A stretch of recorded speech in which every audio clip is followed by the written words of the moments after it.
Hey, what's up? It's your boy BobbySapphire. Today we are going to go over everything you need to know about smuggling and how not to get blown out by scanning officer. Don't keep checking your resources. You don't want to have a tell.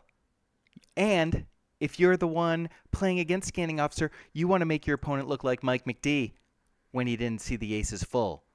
Shout out to my KTOD movie club. All right, stay tuned for the whole video. I've got tons of tips and tricks for how to maintain a clean board state, how not to make mistakes, and how to deal with all these new crazy mechanics in set 2. Check it out!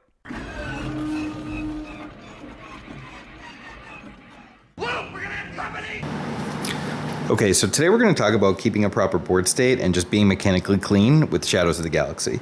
I've simulated a game here. We just finished the 5-resource turn. We played a sweet Resourceful Pursuers in our Mandalorian deck. I'm going to draw for my turn in the regroup phase. So I got 1 and 2. Sweet DJ. We're going to resource that numpty, and then I'm going to do a couple things here. So we got to ready our resources. So what I'm going to do, and this is the thing that's kind of new for set 2, I'm going to put my hand marker down. This is sweet KTOD, Imperial Credit, if you haven't seen one of those yet. So I'm going to put my hand down. I'm going to ready everything. But what I'm going to do this year, now that set 2 is out, I'm going to pick up all my resources every turn. I'm going to see where the smuggle cards are, okay? Because we need to know where they are. We don't want to keep checking them over and over. We want to have confidence that we know where they are. One of the things I recommend is so we're going to lay our resources out, and we're just going to pick a side, right or left. We're going to say our smuggle cards are on the right this round.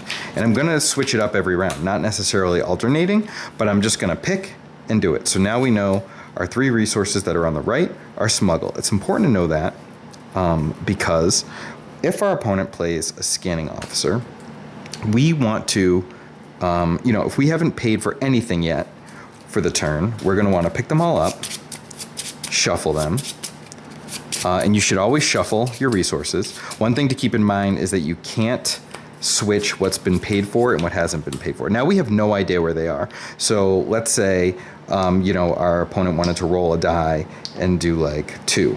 1, 2, 1, 2, 3, 4, 5.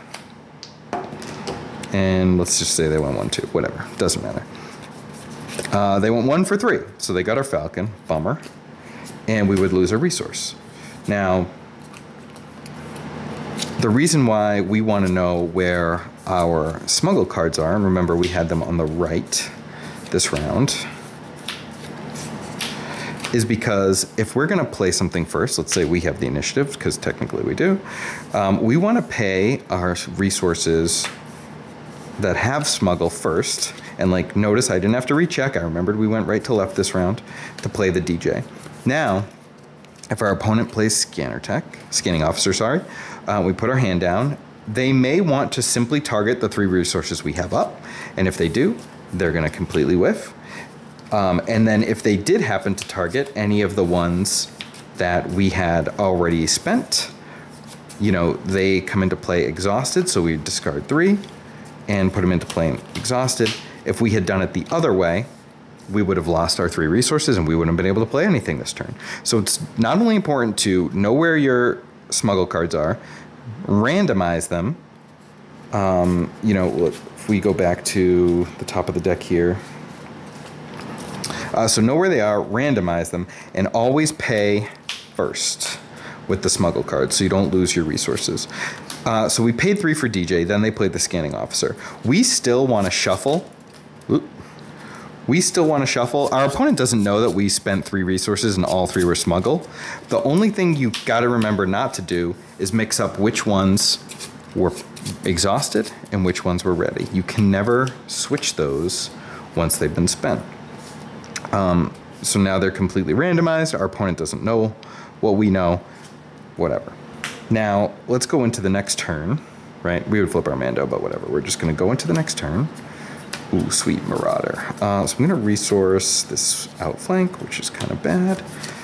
And we're going to go put our hand down, put our hand marker on it. And we're going to take a look at our smuggle cards again. And let's just say this time we're going to go, we'll just do the same way.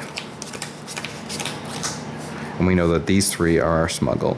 If you wanted to make, order it however you want. I generally do 2s, but sometimes as I pay for things that go for 3, I do that. And I build left to right towards my deck. I keep my reserve deck or my deck horizontal, and I keep my, I don't know how the Marauder got in there, but I keep my discard pile vertical. And that's how I keep a clean board state throughout. Now, if I'm going to pay for a card with Smuggle, one of the things I'm going to do is make sure that I use the card that I'm going to play. Let's say we're going to play the Falcon this turn. So I'm going to pay 1, 2, 3, 4, 5, 6. I'm going to smuggle out the Falcon and put a resource down into my resource row. If we didn't use the resource that we had used the Falcon for, like say we had spent this one, we'd play our Falcon, this one would come into play tapped, and then we'd lose our resource. And let's say we kept that outflank. Oh, I don't know where the outflank went. But if we kept our outflank, we would lose the resource. We wouldn't be able to spend it that turn. So always make sure you spend the Smuggle card that you're going to play. That rolling the dice move comes in really handy on discard cards too. Like a lot of discard in this game, like Pillage, you know, we choose the 2 cards that we don't want to play. So we might like discard, discard. But if our opponent is discarding with Cunning, that's random. So what our opponent might do is, or this is what I'll do when I discard someone's cards with Cunning and it's random. You know, we've got 4 here. It doesn't really lend itself to a D6, but I have a D8 here, and I go 1, 2, 3, 4, 5, 6, 7, 8. Roll. That's a D10. Brilliant. We'll just say 9 and 10 were roll again. All right, 1, 2. And they got our Inspiring Mentor, Rip. That's a really good thing to insist on if you're a player. If you think your opponent might have a read on your hand, shuffle up and ask that they choose randomly with a die. Generally, if you shuffle, it's probably fine. You could have a marked card. As you can see, these sleeves aren't completely opaque. Or maybe you can see, you could probably see the Star Wars logo under there. This one's double sleeved. Yeah, this one's double sleeved with a dragon shield. That's another thing. Most sleeves aren't completely opaque, so I use smoked inner sleeves. So you can see that the backside is dark. It darkens the logo so that when I put it into a sleeve, it's completely dark. When I play, all my cards are double sleeved. I just sleeved some random cards I had lying around for this video, so that's so I could show you the difference between a non-double sleeved card where you can kind of see the logo through the sleeve, and then a double sleeved card with opaque inners, smoked inners where you can't see the Star Wars logo.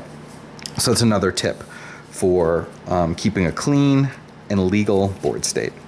I hope you found this video helpful. And yeah, if you have any questions or you think I missed something, please hit me up in the comments and we'll get them answered. Thanks for watching.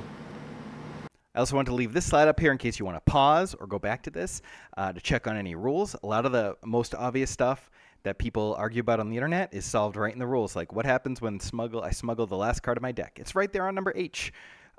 Is the card, can I use the card I'm smuggling to pay? It's right there on number E.